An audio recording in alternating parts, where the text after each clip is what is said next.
Hello everyone, कैसे हो आप सब। आई थिंक आप सब बिल्कुल अच्छे होंगे और पढ़ाई को भी अच्छी तरीके से कर रहे होंगे। तो बच्चों, आपका एक बार फिर से स्वागत है हमारे यूट्यूब चैनल पे और मैं हूं आपकी बायोलॉजी टीचर डॉक्टर किरण वत्स। तो जैसा कि हमने पिछले लेक्चर में अपना चैप्टर कंप्लीट कर लिया था सेल वाला, तो आज हमें नई यूनिट स्टार्ट करनी है और जो यूनिट हम शुरू करेंगे वो है हमारी फर्स्ट यूनिट डाइवर्सिटी। तो डाइवर्सिटी का फर्स्ट चैप्टर जो है आज हमें करना है द लिविंग वर्ल्ड। काफ़ी आसान सा चैप्टर है और कुछ एक बेसिक चीज़ें, कुछ एक एडवांस चीज़ें भी हैं इसमें, और नीट के लिए भी ये काफ़ी इम्पोर्टेंट है क्योंकि छोटा सा चैप्टर है, बहुत छोटा है और उसमें से भी आपके कई सारे क्वेश्चन इसमें से पूछे जाते हैं। तो हमारे पास क्या है, चैप्टर छोटा है बट इम्पोर्टेंट है, तो उसको अच्छे तरीके से करना है हमें, ठीक है। तो चैप्टर है हमारा the living world.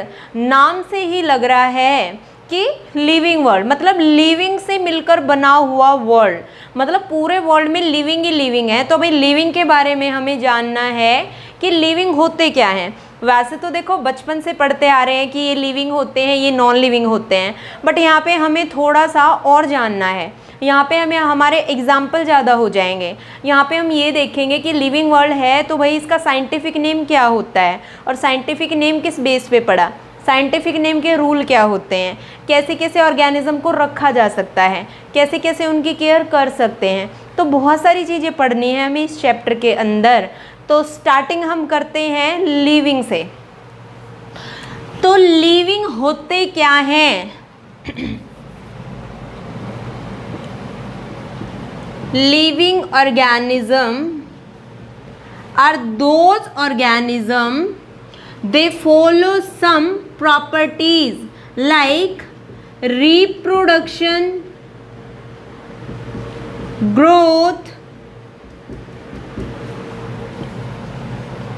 respond to stimuli, metabolic reaction, cellular organization and hormonal control।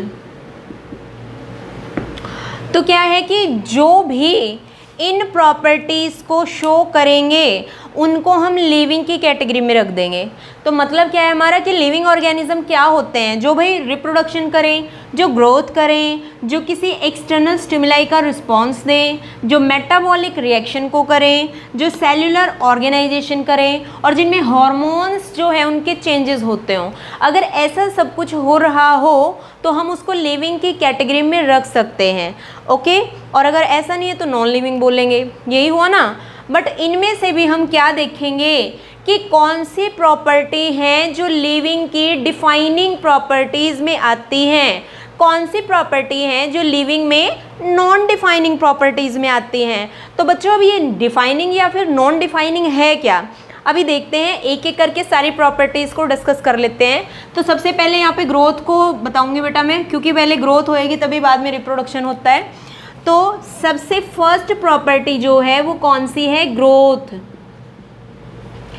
Growth, तो ग्रोथ का मतलब क्या हुआ, या तो भाई सेल का साइज इंक्रीज हो रहा है या फिर सेल का नंबर जो है वो बढ़ रहा है या फिर सेल जो है उसका मास जो है वो इंक्रीज हो रहा है। समझ रहे हो क्या बोला मैंने कि भाई ग्रोथ का मतलब क्या हुआ कि भाई ग्रोथ हो रही है। ग्रोथ का मतलब या तो साइज इंक्रीज हो रहा है या फिर नंबर इंक्रीज हो रहा है सेल का या फिर मास इंक्रीज हो रहा है। अगर ऐसा कुछ हो रहा है तो हम उसको क्या बोल देंगे कि भाई ग्रोथ बोल देंगे, हम उसको क्या बोल देंगे, ग्रोथ बोल देंगे। तो क्या ग्रोथ सिर्फ लिविंग में ही होती है, क्या किसी नॉन लिविंग में कभी ग्रोथ नहीं होती है? तो एग्जांपल दे देते हैं हम यहाँ पे कि भाई लिविंग में तो होती ही होती है। मान लिया लिविंग में तो ग्रोथ होएगी तभी उनकी डेवलपमेंट होती है, ठीक है, तभी उनमें अलग अलग स्टेज आती हैं लाइफ में। तो क्या नॉन लिविंग में ऐसा होता है? हाँ, नॉन लिविंग में भी ऐसा देखा गया है। जैसे कि माउंटेन्स का एग्जाम्पल ले लो। अब माउंटेन्स जो हैं, अब जनरली क्या है कि उनका साइज़ जो है वो भी तो क्या है, बढ़ता रहा, इतना बड़ा साइज़ हो गया। जैसे कि क्या है कि जैसे जहाँ पे हम वेस्ट डाल रहे हो कूड़ा कचरा डाल रहे हो तो उसके ऊपर कूड़ा कचरा डालते रहो डालते रहो डालते रहो, क्या हो जाएगा, एक पूरा ढेर बन जाएगा। तो मतलब साइज़ तो उसका भी बढ़ रहा है, मास तो उसका भी बढ़ रहा है। तो क्या वो लिविंग में है? नहीं है, लिविंग में नहीं है। जो लिविंग ऑर्गेनिज्म होते हैं उनमें सेल्यूलर रिएक्शन चलते हैं सेल के अंदर, बट अगर हम नॉन लिविंग की बात करें तो उनमें ग्रोथ एंड डेवलपमेंट जो है वो बाहर से होता है, उसके अंदर कुछ नहीं होता, वो बाहर से होता रहता है। बट लिविंग के अंदर सारी रिएक्शन कहाँ चलती हैं, पहले अंदर चलती हैं, रिस्पॉन्स फिर बाहर आता है, ऐसा ही होता है। तो ये चीज़ें जो हैं ये लिविंग में भी होती हैं और एक तरह से नॉन लिविंग में भी होती हैं। बट लिविंग के अंदर सेल के अंदर होती हैं, नॉन लिविंग में ये आउटर साइड पे होती हैं। तो यहाँ पे एग्जांपल दे दिया,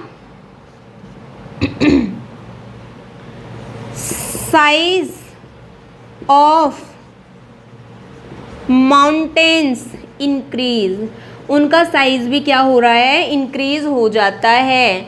सो द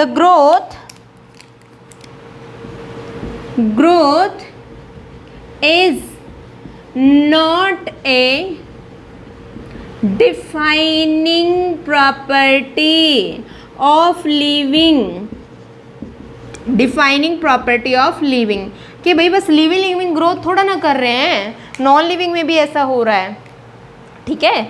तो इसको क्या कहा गया है कि ग्रोथ जो है वो क्या है, एक नॉन डिफाइनिंग प्रॉपर्टी है, उसको नॉन डिफाइनिंग में रखा गया है। आई थिंक क्लियर है ये। सेकंड जो प्रॉपर्टी है वो है रिस्पॉन्स या फिर respond to stimuli, respond to stimuli. अब देखो स्टिमुलाई क्या होता है, स्टिमुलाई कोई भी एक्सटर्नल एजेंट हो सकता है, कोई भी एक्सटर्नल एजेंट, ठीक है, जो एनवायरनमेंट में प्रेजेंट हो वो एक्सटर्नल स्टिमुलाई हो गया। तो क्या लिविंग सभी स्टिमुलाई का रिस्पॉन्स करते हैं? तो एक तरह से क्या है भाई, लिविंग है तो स्टिमुलाई का रिस्पॉन्स करेंगे, लिविंग है तो रिस्पॉन्स करते हैं। बट क्या कभी ऐसा होता है कि कोई लिविंग उसका रिस्पॉन्स ना कर रहा हो, एनवायरनमेंट में क्या हो रहा है उसको पता ही ना चल रहा हो? क्या ऐसी कोई स्टेज होती है? ऑफ कोर्स होती है। तो पहले हम क्या लिखेंगे, all living respond to the stimuli, सभी लिविंग स्टिमुलाई का रिस्पॉन्स करते हैं। एक एग्जाम्पल दे देते हैं, if a person in coma, क्या है कि कोई पर्सन है, पर्सन इन कोमा, और वो पर्सन क्या है भाई, कोमा में है पर्सन। तो कोमा में जो पर्सन होता है उसको खुद को नहीं पता चलता कि अब गर्मी है या फिर अब क्या है, टेम्परेचर डाउन हो गया है, या फिर अब उसे प्यास लग गई है, या फिर उसको खाना खाना है, या फिर उसका ये रिलेटिव उसके पास आ गया है, ये सब उसको नहीं पता होता।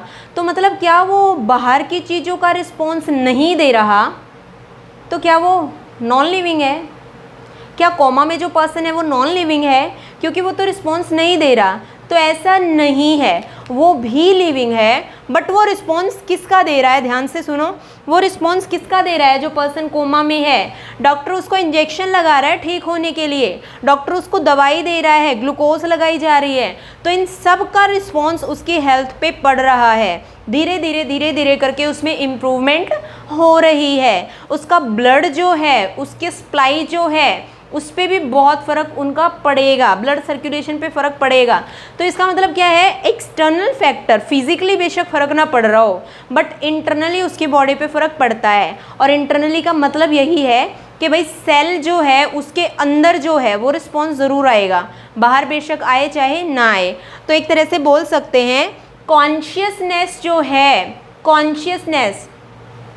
कॉन्शियसनेस प्रॉपर्टी है लिविंग की। लिविंग जो है वो कॉन्शियस होते हैं किसके अगेंस्ट, अगर कोई भी स्टिमुलाई उनकी बॉडी पे आकर के इफेक्ट डाल रही है। ये जो हो गई, ये तो भाई एक्सटर्नल की बात करी, चलो मान लिया पर्सन ने एक्सटर्नल का रिस्पॉन्स नहीं दिया, बट क्या है जो उसकी बॉडी के अंदर इंजेक्ट किए जा रहे हैं, ड्रग्स दी जा रही हैं, दवाइयाँ दी जा रही हैं और बहुत सारी चीज़ें उसको दी जा रही हैं इम्प्रूवमेंट के लिए, तो क्या है उन सब का रिस्पॉन्स वो ज़रूर देगा, क्योंकि इंटरनल रिस्पॉन्स वो देता है बट एक्सटर्नल में भी वो ना दे। तो एक तरह से क्या बोल सकते हैं कि रिस्पॉन्स टू स्टिमुलाई, या फिर बोल सकते हैं consciousness is the property of living organism, is the defining property of living organism. तो क्या लिख देंगे, respond to stimuli is the defining property of living, defining property of living. ठीक है, तो ये हो गई हमारी सेकंड प्रॉपर्टी। उसके बाद देखते हैं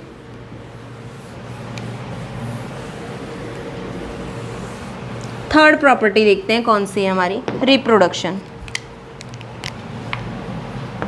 थर्ड प्रॉपर्टी है हमारी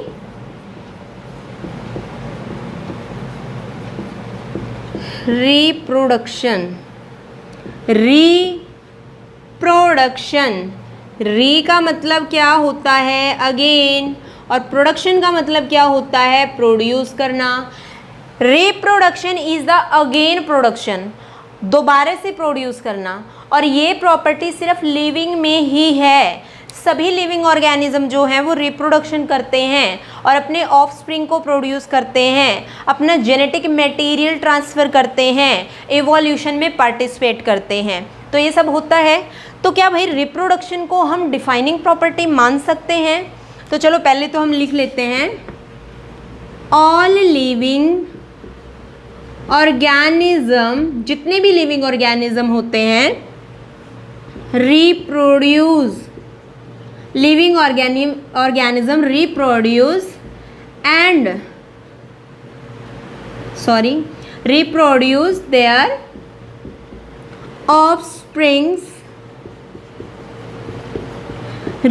their offsprings, सभी ऑफस्प्रिंग को प्रोड्यूस करते हैं। अब ये रिप्रोडक्शन जो है वो अलग अलग तरह से हो सकता है। तो अलग अलग तरह से कैसे हो सकता है?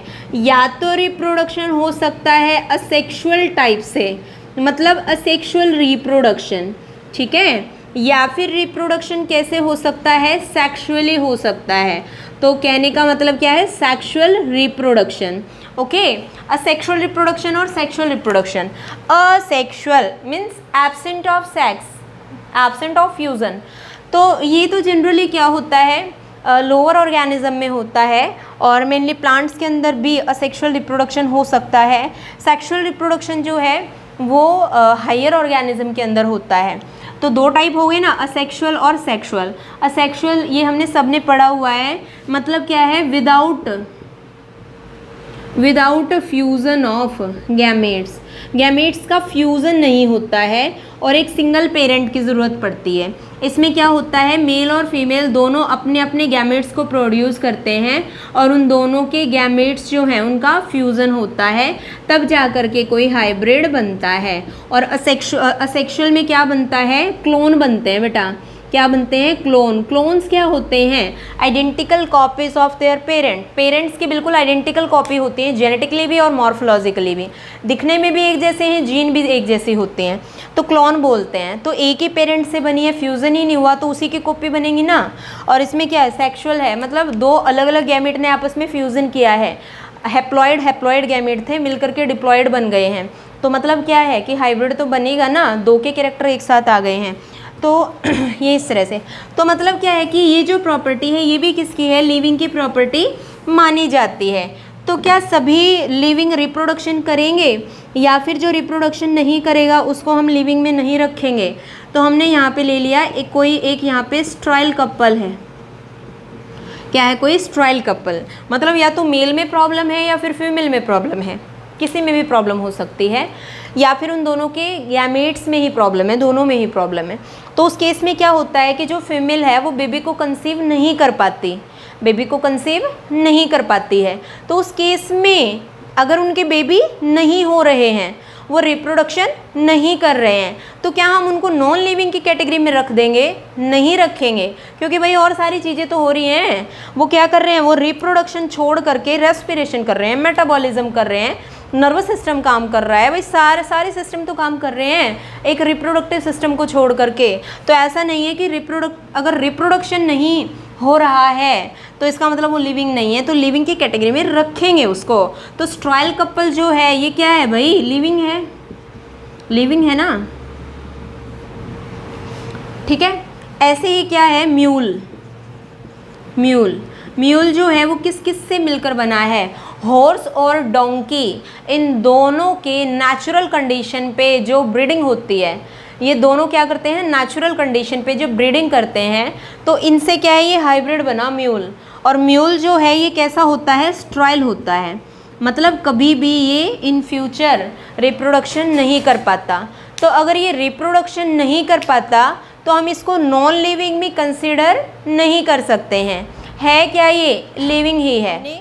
रिप्रोडक्शन के बारे में पढ़ा कि भाई अगर जो ऑर्गेनिज्म रिप्रोडक्शन नहीं करेगा तो क्या हम उसको लिविंग में कंसीडर नहीं कर सकते, तो ऐसा तो बिल्कुल भी नहीं है। ये तो क्या है, लिविंग है, बट ये रिप्रोडक्शन नहीं कर पाते हैं, तो हम क्या लिख देंगे, reproduction, reproduction is not a defining property of, क्या है कि रिप्रोडक्शन जो है वो एक डिफाइनिंग प्रॉपर्टी नहीं मानी जाती है लिविंग की, क्योंकि बहुत सारे लिविंग जो हैं वो रिप्रोडक्शन नहीं करते हैं, ठीक है। अगली प्रॉपर्टी एक बार देख लेते हैं।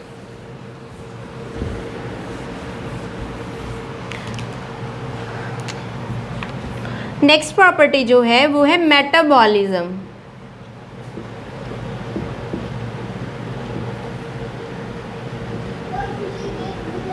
मेटाबॉलिज्म, अब देखो मेटाबॉलिज्म क्या होता है, मेटाबॉलिज्म भी क्या है कि एक तरह की रिएक्शन होती हैं, ठीक है। तो मेटाबॉलिज्म क्या है, reactions occur inside the cell, cell के अंदर जो रिएक्शन चल रही होती हैं वो सारी मेटाबॉलिक रिएक्शन होती हैं। और मेटाबॉलिक रिएक्शन में क्या होता है, एनर्जी का फॉर्मेशन भी होता है। जनरली क्या है कि जो मेटाबॉलिक प्रोसेस होती हैं वो हमारी दो टाइप की होती हैं, एक होती है एनाबॉलिज्म या एनाबॉलिक, और दूसरी होती हैं कैटाबॉलिक। एक होती है एनाबॉलिक, एक होती है कैटाबॉलिक। एनाबॉलिक में क्या होता है, फॉर्मेशन होता है, क्या होता है, फॉर्मेशन होता है। और कैटाबॉलिक में क्या होता है, ब्रेक डाउन होता है, ठीक है। जैसे कि फॉर्मेशन में जैसे कि क्या है कि बहुत सारे छोटे छोटे मॉलिक्यूल्स हैं, बहुत सारे छोटे छोटे मॉलिक्यूल्स मिल करके एक बड़ा मॉलिक्यूल बना देते हैं। तो एक तरह से क्या है, फॉर्मेशन है ना, हमारी बॉडी में भी क्या होता है, कुछ इसी तरह से होता है। जब एनर्जी को बनना होता है तो एनर्जी इसी तरह से बनती है, एनाबॉलिज्म होता है। और जब हम कोई वर्क करते हैं या फिर जब क्या है हमारी बॉडी को ज़रूरत होती है उस एनर्जी को रिलीज़ करने की, तब क्या होता है, कैटाबॉलिज्म।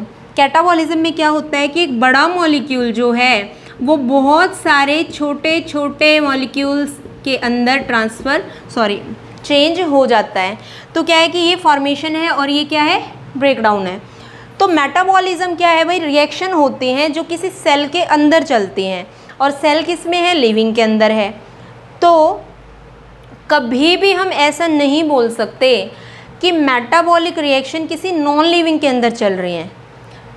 किसी नॉन लिविंग में मेटाबॉलिक प्रोसेस नहीं हो सकती हैं। देखो जो हमारी रिएक्शन होती हैं उसको हमने दो पार्ट में डिवाइड कर दिया, एक होती है इन विवो रिएक्शन, एक होती है in vitro reaction.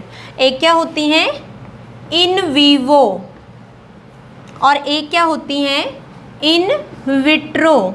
In vivo का मतलब क्या होता है, इनसाइड द बॉडी, बॉडी के अंदर चल रही हैं, इनसाइड द बॉडी।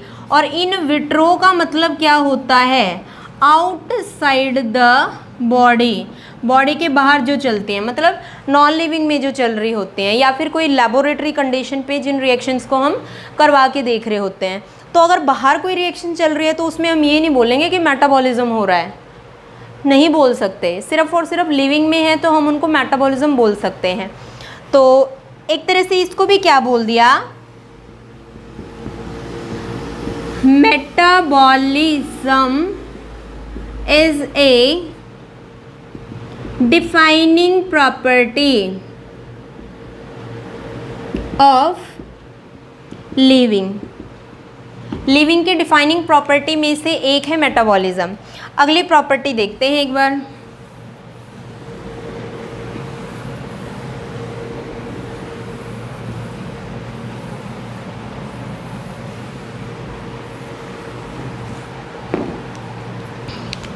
अगली प्रॉपर्टी जो है वो है हमारी सेल्यूलर ऑर्गेनाइजेशन। सेल्यूलर ऑर्गेनाइजेशन, इसका नंबर मुझे ध्यान नहीं है कि कौन से नंबर की प्रॉपर्टी है, तो आप नंबर देख के पहले वाली पे इसका नंबर यहाँ पे लिख सकते हो। तो क्या है, सेल्यूलर ऑर्गेनाइजेशन, नाम से लग रहा है सेल का ऑर्गेनाइजेशन। तो देखो लिविंग की बॉडी बनती कैसे है। लिविंग की बॉडी जो है वो एक सिंगल सेल से ही स्टार्ट होती है। क्या होता है, एक सिंगल सेल से स्टार्ट होती है। पहले गैमेट्स ने फ्यूज़न किया, न्यूक्लियाई का फ्यूज़न हुआ तो एक जायगोट बन गया, जायगोट की सेल बन गई। फिर जायगोट में डिवीज़न होता रहता है, सेल का नंबर बढ़ता रहता है, बढ़ता रहता है, बढ़ता रहता है। तो किस तरह से होता है ऑर्गेनाइजेशन। पहले क्या है, सेल जो है वो मिल करके क्या बनाती है, टिश्यू बनाती है। और टिश्यू मिल करके क्या बनाते हैं, कोई ऑर्गन बनाता है। ऑर्गन मिल करके क्या बनाते हैं, कोई ऑर्गन सिस्टम बनाते हैं। और जब ऑर्गन सिस्टम बन जाता है तो कोई ना कोई इंडिविजुअल बन जाता है या कोई ऑर्गेनिज्म बन जाता है। तो ये चेन चलती है, सेल, टिश्यू, टिश्यू से ऑर्गन, ऑर्गन से organ system, and organ system से ऑर्गेनिज्म। तो मतलब लिविंग इस तरह से बनते हैं। कभी भी किसी नॉन लिविंग के केस में हम ऐसा नहीं बोल सकते हैं कि भाई नॉन लिविंग में पहले सेल फिर टिश्यू फिर ये फिर वो, ऐसे नहीं बोल सकते हैं।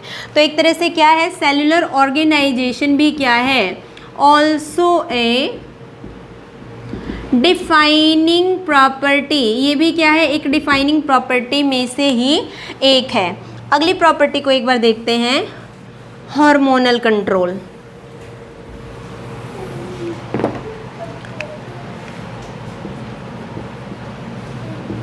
Hormonal control.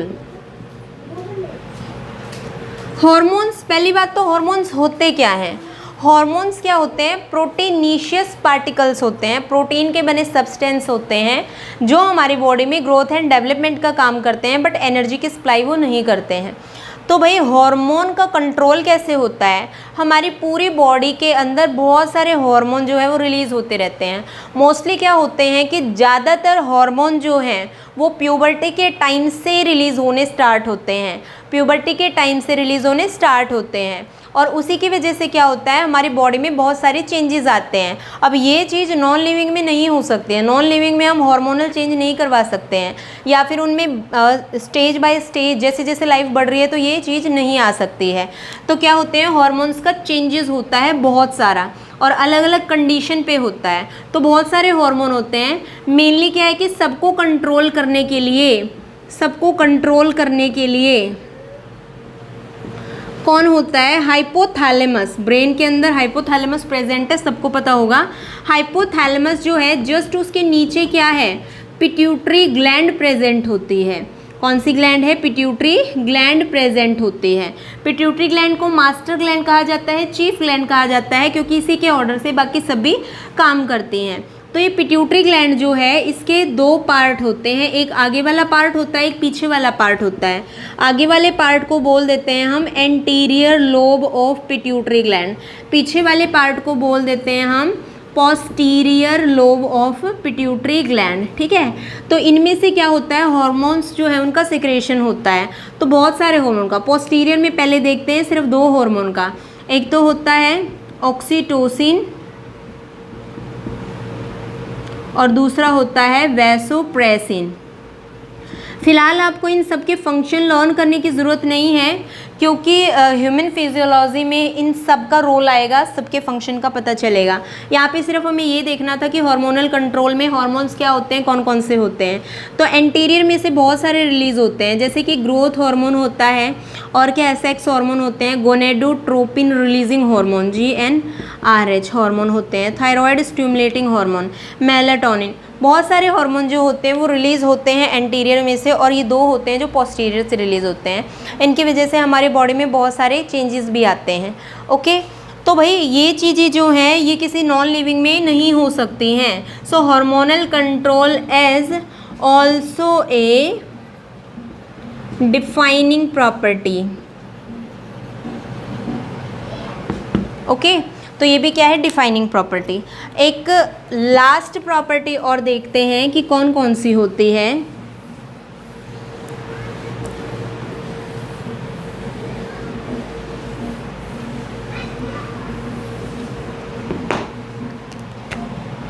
डेथ। डेथ, तो डेथ क्या है, एक ऐसी स्टेज होती है जिस टाइम पर हमारी पूरे बॉडी की सेल जो हैं वो अपना फंक्शन परफॉर्म करना स्टॉप कर देती हैं। तो क्या सिर्फ लिविंग में ही ऐसा होता है, किसी नॉन लिविंग में ऐसा नहीं होता है? तो भाई ऐसा तो नहीं हो सकता, क्योंकि नॉन लिविंग भी ऐसे होते हैं जिनके अंदर क्या है, डेथ होती है। क्योंकि क्या है कि बहुत टाइम तक अगर कोई मशीन भी काम कर रही है तो कुछ टाइम के बाद वो क्या है, एक्सपायर हो जाती है, काम करना बंद कर देती है। तो यहाँ पे पहले लिविंग की बात करूँगी कि जो लिविंग की पूरी लाइफ होती है ना, उसमें फेजेस होते हैं। पूरी लाइफ के अंदर क्या होते हैं, फेज़ होते हैं, ठीक है, फेज़ होते हैं पूरी लाइफ के अंदर। तो जो फेज़ होते हैं वो कौन कौन से होते हैं ये अभी बताऊंगी। यहाँ पे उससे पहले मैं बता रही हूँ कि लाइफ स्पैन क्या होता है। लाइफ स्पैन ये एक टाइम पीरियड होता है जो बर्थ से लेकर के और नेचुरल डेथ तक का होता है। जो बर्थ से लेकर के नेचुरल डेथ तक का टाइम पीरियड होता है, मतलब जब से उसका बर्थ हुआ जब तक नेचुरल डेथ का मतलब क्या है कि नेचुरल तरीके से उसकी सेल ने अपने आप काम करना बंद किया है, कोई एक्सीडेंटल कंडीशन नहीं थी।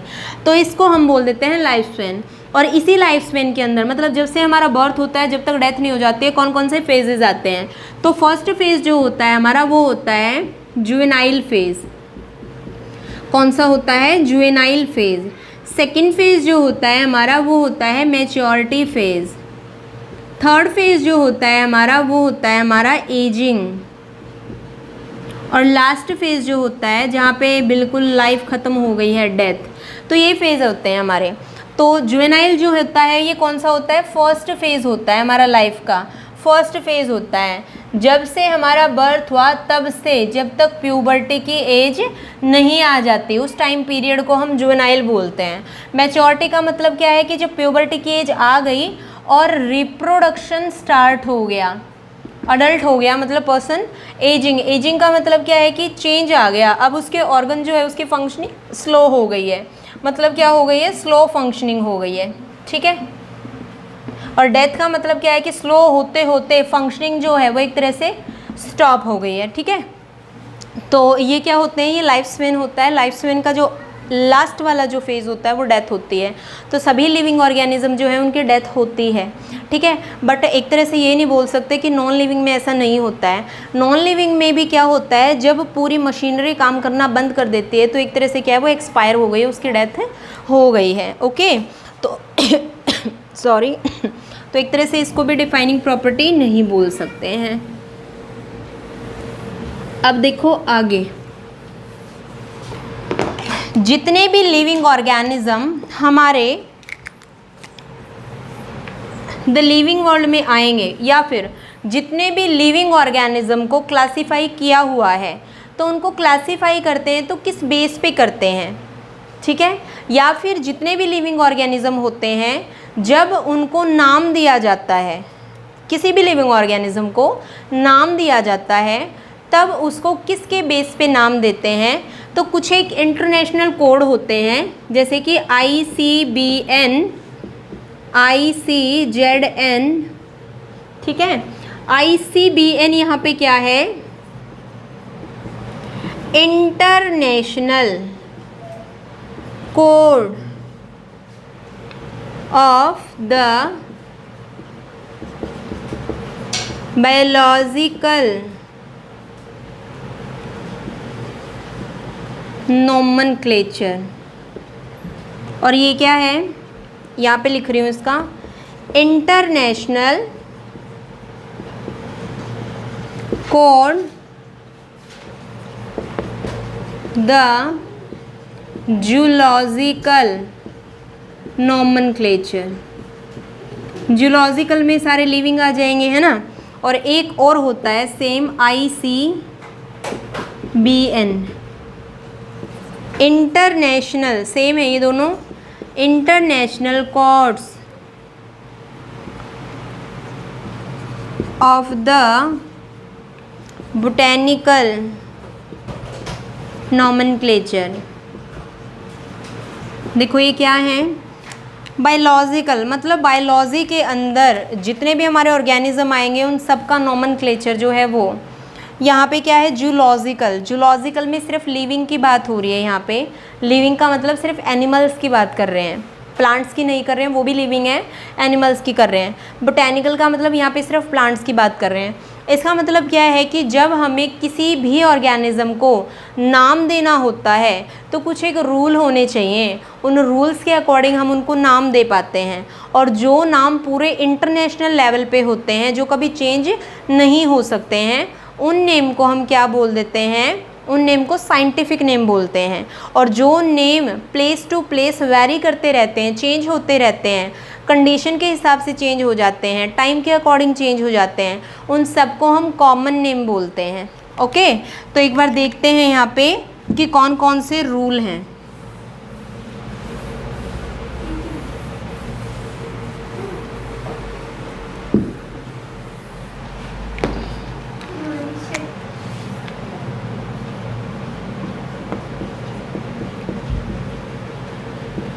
बायनॉमियल नोमेनक्लेचर, बायनॉमियल नोमेनक्लेचर, ठीक है। बायनॉमियल, बाय का मतलब क्या होता है, टू। मतलब जब कभी भी किसी ऑर्गेनिज्म को नाम दिया जाता है तो उसके नाम के अंदर दो वर्ड होने चाहिए, ठीक है। क्या है कि ऑर्गेनिज्म का नाम जो है उसमें क्या है, टू वर्ड होने चाहिए, ठीक है। और इसके बारे में कार्लस लीनियस ने बताया था, कार्लस लीनियस ने बाइनोमियल नोमेनक्लेचर दिया था, ठीक है।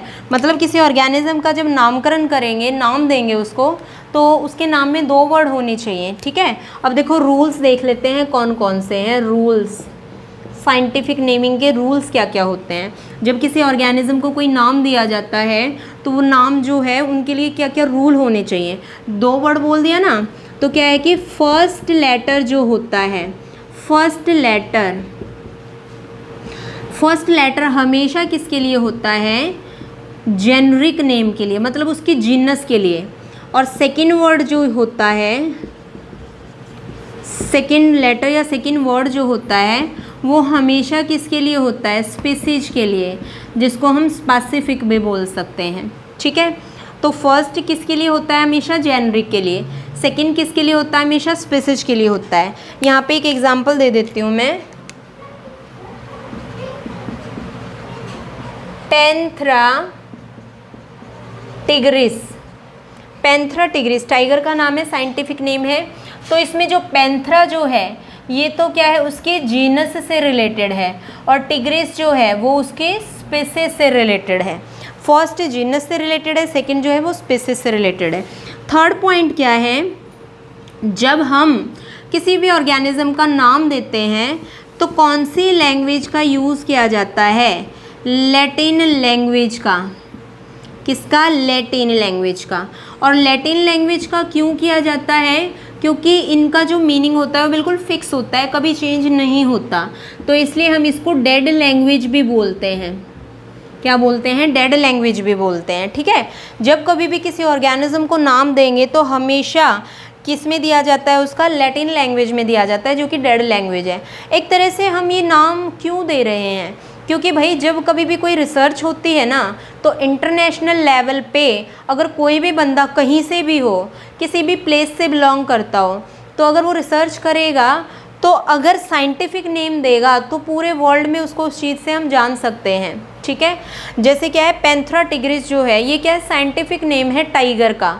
कॉमन नेम तो अलग अलग हो सकता है, कॉमन नेम अलग अलग बोल सकते हैं। जैसे कि घर पे क्या है, कोई बच्चा जो है जब छोटा होता है जो बच्चा, तो मान लिया अगर वो उसका कलर जो है वो ब्लैक है, काला है वो, तो घर में उसको कालू बोल सकते हैं। छोटा है सबसे तो छोटू बोल सकते हैं।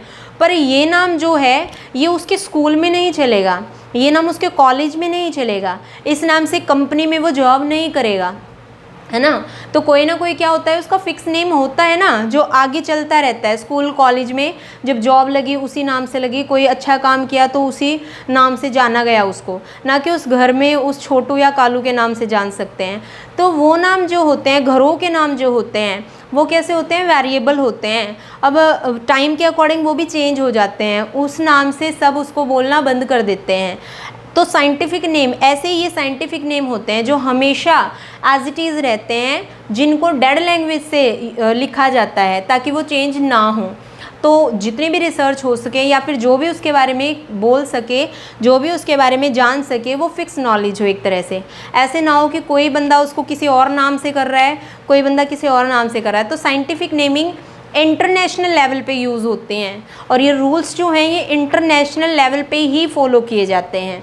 तो ये क्या है कि लैटिन लैंग्वेज यूज़ की जाती है, जिसको कि डेड लैंग्वेज कहा जाता है। ठीक है, नेक्स्ट जो है वो देखो, अगर क्या है उस ऑर्गेनिज्म का नाम हमें टाइप करवाना है, टाइप करवा के लिख रहे हैं, तो कौन सी लैंग्वेज यूज़ होती है, इटालिक। ध्यान रखना इस चीज़ का, कौन सी यूज़ होती है, इटालिक लैंग्वेज यूज़ होती है। अगर क्या है कि सिर्फ हैंड राइट कर रहे हैं उसको, मतलब क्या है कि अगर हैंड रिटन नोट्स बना रहे हैं हम उसके बारे में, उसका नाम हमने लिखना है, तो तब उसका नाम हम कैसे लिख सकते हैं, अंडरलाइन करके, अंडरलाइन करना रूल है ये।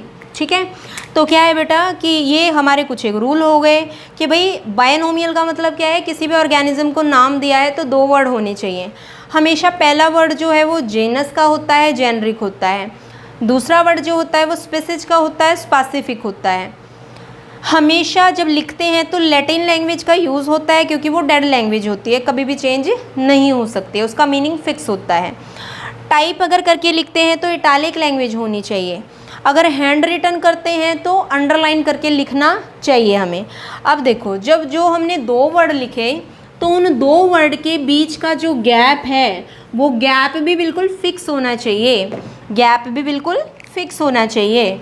और जो हमारा फर्स्ट लेटर जो होता है, जो फर्स्ट लेटर जो है हमारा, उसका फर्स्ट वर्ड जो है वो हमारा कैसा होना चाहिए, फर्स्ट जो है वो हमारा कैपिटल में होना चाहिए। जैसे हमने ये लिखा है पेंथ्रा, कैपिटल होना चाहिए। और जो हमारा सेकंड जो है, ये तो हम इंग्लिश में भी पढ़ते हैं, सेकंड जो है वो कैसा होना चाहिए, हमारा स्मॉल होना चाहिए, जैसे ये टिग्रिस। ठीक है, उसके बाद देखो, जब हमने नाम लिखा तो पूरा नाम बायनोमियल नोमेनक्लेचर जब किया तो 2 पूरे वर्ड में हमने नाम लिख दिया ऑर्गेनिज्म का। तो जो हमने नाम लिखा उसमें मिनिमम तो 3 अल्फ़ाबेट होने चाहिए और मैक्सिमम 20 अल्फ़ाबेट होने चाहिए। मिनिमम तो 3 अल्फ़ाबेट होने चाहिए और मैक्सिमम 20 अल्फ़ाबेट होने चाहिए। ठीक है, तो ये क्या है, कुछ एक रूल हैं जिनको फॉलो करना पड़ता है जब हम साइंटिफिक नेमिंग करते हैं। ये साइंटिफिक नेमिंग के रूल्स हैं। ओके, देखते हैं अब आगे। तो बायनोमियल में तो हमने पढ़ लिया है कि भाई बायनोमियल है क्या। तो नेक्स्ट जो है हमारा वो है ट्रायनोमियल नोमेनक्लेचर। अभी हमने किया है बायनोमियल, सो ट्रायनोमियल देखते हैं क्या होता है।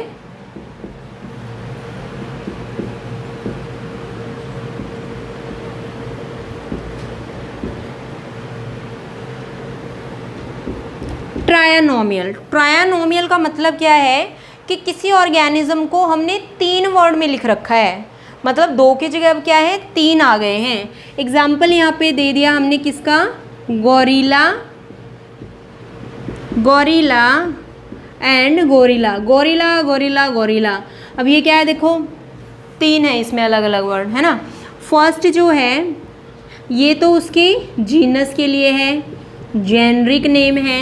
सेकंड जो है ये उसकी स्पेसीज के लिए है, और थर्ड जो है ये उसकी सब स्पेसीज के लिए है। किसके लिए है, सब स्पेसीज के लिए है। ओके, चलो, तो ट्रायनोमियल जो है इसके बारे में भी किसने बताया था, लीनियस ने ही बताया था, कार्लस लीनियस ने ही इसके बारे में भी बताया था। ठीक है, तो फर्स्ट नेम जो है वो जेनरिक है, स्पेसीज है और सब स्पेसीज है, गोरिल्ला गोरिल्ला गोरिल्ला। एक और एग्जांपल ले लेते हैं इसके अंदर, होमो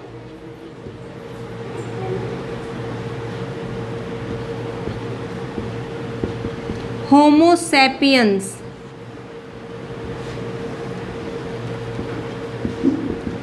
सैपियंस, सैपियंस, सैपियंस, ठीक है। तो क्या है, होमो सैपियंस, सैपियंस, ठीक है। तो इसमें देखते हैं हम, ये होमो जो हो गया ये तो किसके लिए हो गया, जेनरिक के लिए, और ये किसके लिए हो गया, स्पेसीज के लिए, ये किसके लिए हो गया, सब स्पेसीज के लिए। तो एक चीज़ ध्यान रखो, अगर जेनरिक नेम और स्पेसीज नेम, अगर जेनरिक नेम और स्पीसीज नेम ये दोनों नेम कैसे हों, सेम हो, कैसे हों, सेम हो, तो उस कंडीशन में हम एक नाम दे देते हैं, और क्या नाम देते हैं, टोटोनॉम्स। क्या बोलते हैं, टोटोनॉम्स। तो टोटोनॉम्स हमने किसको बोला है, अगर जेनरिक नेम और स्पेसिफिक नेम मतलब स्पेसीज का नाम दोनों सेम है। वैसे ये सभी के अंदर नहीं होता है, प्लांट्स के अंदर ये कभी भी लागू नहीं होता, ठीक है। In plants not consider, plant में तो कभी भी हम इनको नहीं लेते, क्योंकि प्लांट के केस में ऐसा कभी नहीं होता है। ध्यान से समझना इसको, अगर जेनरिक नेम और स्पेसिफिक नेम अगर किसी कंडीशन में सेम सेम है दोनों, जैसे ये सेम सेम थे, तो उसको हम टोटोनॉम्स बोलते हैं, ठीक है। अब यहाँ पे हम कुछ एक टर्म देखते हैं, कौन कौन सी टर्म है हमारी।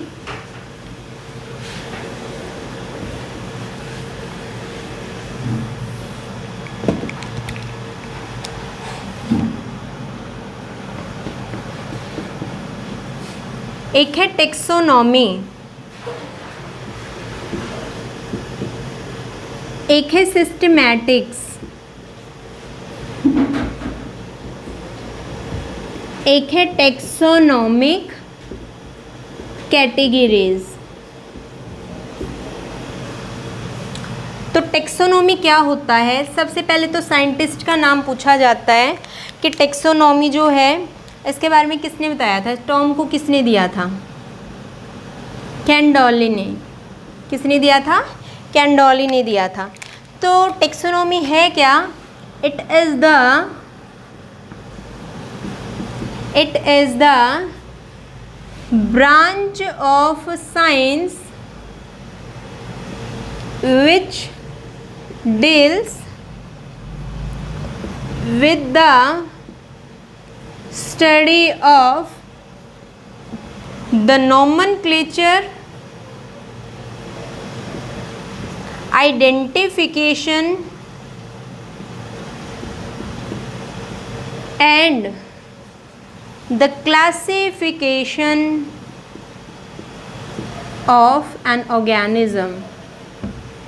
तो क्या है कि टेक्सोनॉमी क्या होता है, टेक्सोनॉमी बायोलॉजी की साइंस की एक ब्रांच है जो हमें किसी भी ऑर्गेनिज्म के आइडेंटिफिकेशन में हेल्प करती है, उसके नोमेनक्लेचर में हेल्प करती है, और साथ में उसके क्लासिफिकेशन में हेल्प करती है, तो उसको हम टेक्सोनॉमी बोलते हैं। अब सिस्टमैटिक्स क्या होता है,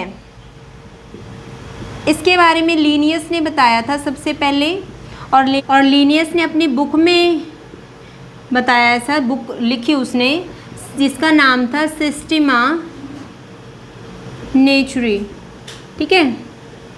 तो इस बुक में क्या है कि लीनियस ने लिखा और उसने सिस्टमैटिक्स के बारे में क्या बताया कि सिस्टमैटिक्स जो है वो एक तरह का क्या है, taxonomy and evolutionary relationship between the organism.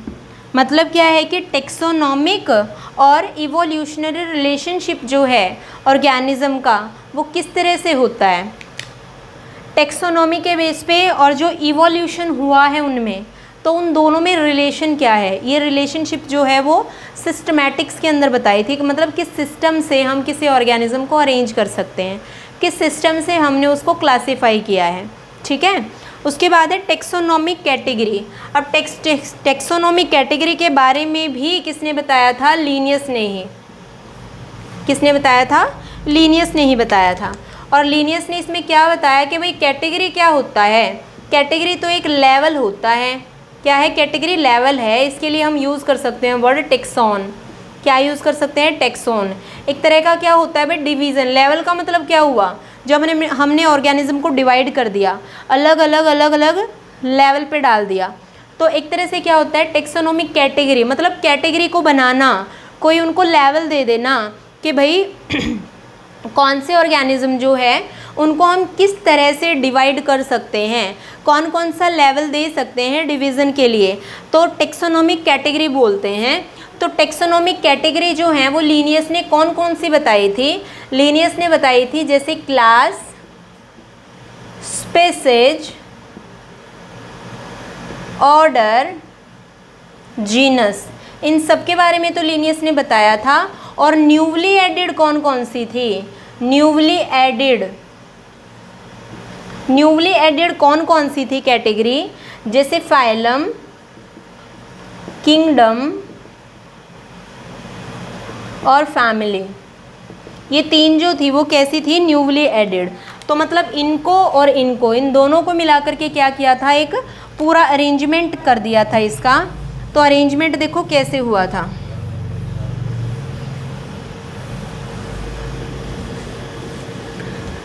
Taxonomic category के अरेंजमेंट को टेक्सोनोमिक हिरार्की बोलते हैं।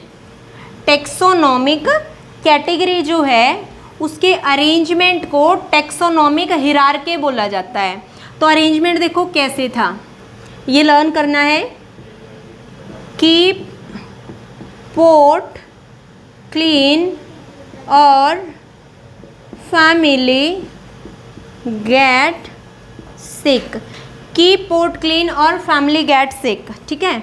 अब देखो के, ये वर्ड, ये फर्स्ट वाले वर्ड याद रखने हैं। के यहाँ पे क्या है, किंगडम। पी यहाँ पे क्या है, फाइलम। सी यहाँ पे क्या है, क्लास। ओ यहाँ पे क्या है, ऑर्डर। एफ क्या है यहाँ पे, फैमिली। जी यहाँ पे क्या है, जीनस। और एस यहाँ पे क्या है, स्पेसीज, ठीक है। तो इस तरह से लर्न हो सकते हैं काफ़ी आसान तरीके से। कीप पॉट क्लीन और फैमिली गेट सिक। Kingdom, phylum, class, order, family, genus, species. तो या तो हम इसको असेंडिंग ऑर्डर में लर्न कर सकते हैं या फिर हम इसको डिसेंडिंग ऑर्डर में लर्न कर सकते हैं, कैसे भी कर सकते हो। बट जो असेंडिंग ऑर्डर में जो लर्न करेंगे इनको, असेंडिंग ऑर्डर जो होगा नीचे से ऊपर, वो काफ़ी आसान होगा। क्यों, क्योंकि भाई स्पेसीज जो है ये क्या है, क्लोजली रिलेटेड ऑर्गेनिज्म का ग्रुप होता है। मतलब बहुत ज़्यादा सिमिलरिटी जो हैं, बहुत ज़्यादा सिमिलरिटी जो है ऑर्गेनिज्म में, वो हमें स्पेसीज में देखने को मिलेंगे। और बहुत ज़्यादा डाइवर्स फॉर्म, बहुत ज़्यादा डाइवर्स का मतलब वेरिएशन, किस में मिलेंगे, हमें किंगडम में मिलेंगे। तो सिमिलरिटी इसमें सबसे ज़्यादा मिलेंगी।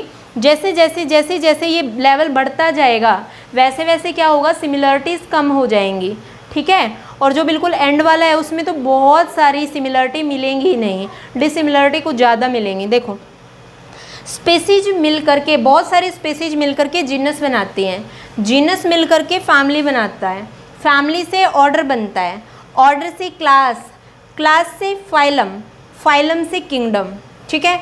तो असेंडिंग ऑर्डर में लर्न करना है, आसानी से हो जाएगा। स्पेसीज मिल करके जीनस, जीनस से फैमिली, फैमिली से ऑर्डर का पता चला, ऑर्डर से क्लास बनी, क्लास से फाइलम का पता चला और फाइलम से किंगडम का पता चला, ठीक है। किंगडम जो है वो क्या है, एक वाइड और बहुत ही बड़ा ग्रुप होता है जिसमें क्या होता है कि बहुत सारी species, genus, family, order, class, phylum present होते हैं। और सबसे अगर बहुत ज़्यादा सिमिलरिटी हमें देखनी है तो हम स्पीसीज में देख सकते हैं सिमिलरिटी। जैसे जैसे लेवल इंक्रीज़ होता जाएगा वैसे वैसे सिमिलरिटीज़ जो हैं वो कम होती जाएंगी, ठीक है। तो सबसे पहले हम स्पीसीज के बारे में देखते हैं कि स्पीसीज क्या है। स्पीसीज, तो भाई स्पीसीज के टर्म को किसने दिया था, स्पीसीज के टर्म को दिया था जॉन रे ने। स्पीसीज के टर्म को किसने दिया, जॉन रे ने। बट भाई स्पीसीज है क्या, डेफिनेशन क्या है, मतलब क्या है, बायोलॉजिकल कंसेप्ट। क्या है, बायोलॉजिकल कंसेप्ट। तो स्पीसीज का बायोलॉजिकल कंसेप्ट किसने दिया था, अर्नेस्ट मेयर ने। किसने दिया था, अर्नेस्ट मेयर ने दिया था। टर्म को दिया था जॉन रे ने और बायोलॉजिकल कंसेप्ट दिया था अर्नेस्ट मेयर ने। ठीक है, तो भाई स्पीसीज होती क्या है, species is the group of closely related organism which can interbreed in natural condition and produce fertile offspring। अब देखो ये समझो इसका मतलब क्या हुआ कि भाई स्पीसीज जो होती है वो क्या है, ग्रुप होता है किसका, closely related organism. Closely related organism का मतलब क्या है कि सेम जेनेटिक पूल, मतलब जीन जो है वो सिमिलर ट्रांसफ़र हो रही हों, या फिर बोल सकते हैं सेम एंसेस्टर, सबके एंसेस्टर जो है वो सेम हों। तो क्लोजली रिलेटेड ऑर्गेनिज्म जो कि इंटरब्रीड करें, मतलब स्पीसीज के अंदर जो ऑर्गेनिज्म है वो आपस में इंटरब्रीडिंग करें नेचुरल कंडीशन पे, और जब वो इंटरब्रीडिंग करें तो जो उनके बेबी हों, जो ऑफस्प्रिंग हों, वो कैसे हों, फर्टाइल हों। तो अगर ऐसा हो रहा है तो हम मान लेंगे कि वो एक ही स्पीसीज के ऑर्गेनिज्म है। ठीक है, तो एग्जाम्पल यहाँ पे ले लेते हैं किनका, पहले एग्जाम्पल लेते हैं एक्सेप्शन का, कि भाई एक ही स्पीसीज के हैं वो ऑर्गेनिज्म बट फिर भी इस डेफिनेशन को फॉलो नहीं कर रहे हैं। जैसे फर्स्ट हमने ले लिया इसमें म्यूल। अब म्यूल तो हमने अभी अभी पढ़ा था, है ना। तो इसमें क्या है, इसके अंदर मेल जो है वो तो है डोंकी और फीमेल जो है वो है हॉर्स। मेल फीमेल के लिए साइन होते हैं ना ये, तो मेल जो है वो क्या है डोंकी, फीमेल जो है वो क्या है हॉर्स। ये दोनों क्या बनाते हैं, नेचुरल कंडीशन पे हाइब्रिड प्रोड्यूस करते हैं और उस हाइब्रिड को हमने बोल दिया है म्यूल। बट ये म्यूल क्या होता है, स्ट्राइल होता है। ये कभी भी अपने पूरे लाइफ टाइम में रिप्रोडक्शन नहीं कर पाता, क्योंकि इसमें क्या होती हैं कि कुछ एक प्रॉब्लम होते हैं, या तो लगा लो गैमेटोजेनेसिस में, या फिर जो इसके सेक्सुअल ऑर्गन्स होते हैं उनमें। दूसरा हिनी। अब इसमें क्या है भाई, इसमें मेल तो होता है हॉर्स और फीमेल जो है वो इसके अंदर क्या होती है, डोंकी। ठीक है, और ये दोनों मिलकर के जो हाइब्रिड बनाते हैं वो उसको हमने क्या बोल दिया, हिनी। ये भी क्या होती है, स्ट्राइल होती है, मतलब फर्टिलाइजेशन नहीं हो सकता। ठीक है, तो कुछ ऐसे एग्जाम्पल ले लेते हैं जो कि इस डेफिनेशन को पूरी अच्छी तरह से फॉलो कर रहे हैं। तो एग्जाम्पल ले लिया हमने टाइगन। ठीक है, अब जो टाइगन है ये हाइब्रिड किस किस के मिलने से बना है, टाइगर के मिलने से और लॉयनेस, ये मेल ये फीमेल, टाइगर और लॉयनेस के मिलने से हाइब्रिड बना है। दूसरा एग्जाम्पल इसमें ले लिया लाइगर का, लाइगर, लॉयन और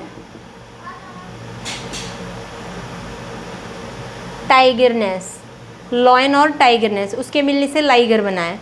तो मतलब टाइगन और लाइगर ये क्या है, ये जब अपने ऑफस्प्रिंग को प्रोड्यूस करते हैं नेचुरल कंडीशन पे, तो वो क्या होते हैं, वो आगे जो ऑफस्प्रिंग है वो भी फर्टिलिटी शो करते हैं, रिप्रोडक्शन करवाते हैं। ठीक है, तो ये एग्जाम्पल थे हमारे स्पीसीज के, जो इसको फॉलो नहीं करते वो और जो फॉलो करते हैं वो। तो अब जीनस देखते हैं कि जीनस क्या होता है।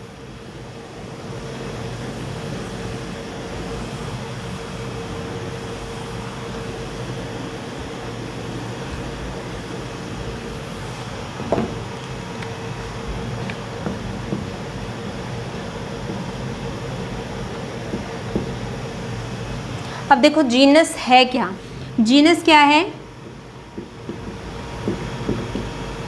It is the group of many species, मतलब बहुत सारी अलग अलग स्पीसीज जो है ना, तो एक साथ सारी स्पीसीज इकट्ठा हो गई तो वो क्या है, एक जीनस बन सकता है। एग्जाम्पल इसमें दे दिया हमने किसका,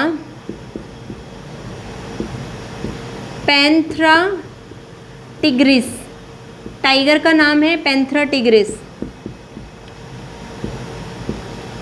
Panthera leo, Panthera pardus, panda. Panthera tigris tiger का है नाम, पैंथेरा लियोन और पैंथेरा पेंडूस। तो इन सब के अंदर देखो, क्योंकि फर्स्ट जो नेम था वो हमारा किसका था, जेनरिक था, लास्ट वाला किसका था, स्पीसीज का था। तो इन सब के अंदर क्या है, जेनरिक नेम कैसे है, जीनस सबका कैसा है, सेम है, बट स्पीसीज क्या है, अलग अलग है। मतलब बहुत सारे स्पीसीज जो हैं वो एक ही जीनस को फॉलो करते हैं, बहुत सारी स्पीसीज मिलकर के एक जीनस को फॉलो कर सकती हैं, ठीक है। और एक इसमें एग्जाम्पल ले लेते हैं,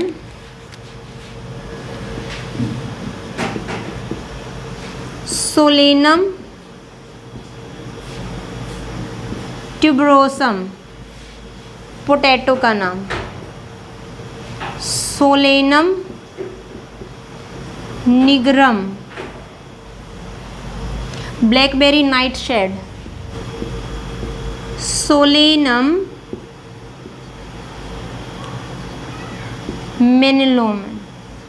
मेनिलोना, ठीक है। अब देखो, Solanum tuberosum, Solanum nigrum, Solanum melongena, तो ये किसका है, पोटैटो का।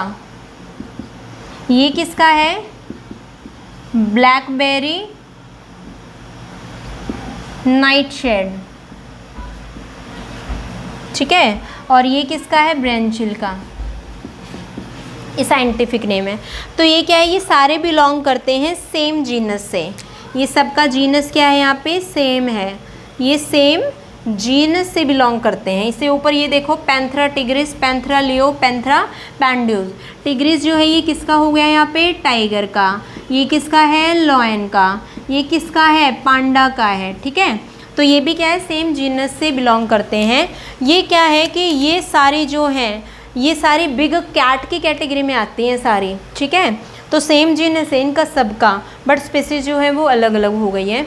तो जीनस हमने अभी बात की है कि जीनस क्या है, बहुत सारी स्पीसीज जो हैं वो मिल करके एक जीनस को फॉलो कर सकती हैं, स्पीसीज जो हैं वो एक जीनस को फॉलो कर सकती हैं। तो ये हमने केस ले लिया अपना एनिमल के अंदर, और यही केस हमने एक ले लिया इसका प्लांट के अंदर। टेक्सोनोमिक कैटेगरी के अंदर स्पीसीज के बारे में पढ़ा है, जीनस के बारे में पढ़ा है। इसके अलावा भी और भी हमारी टेक्सोनोमिक कैटेगरी बच गई हैं, जिसको हम अगली वीडियो में करेंगे।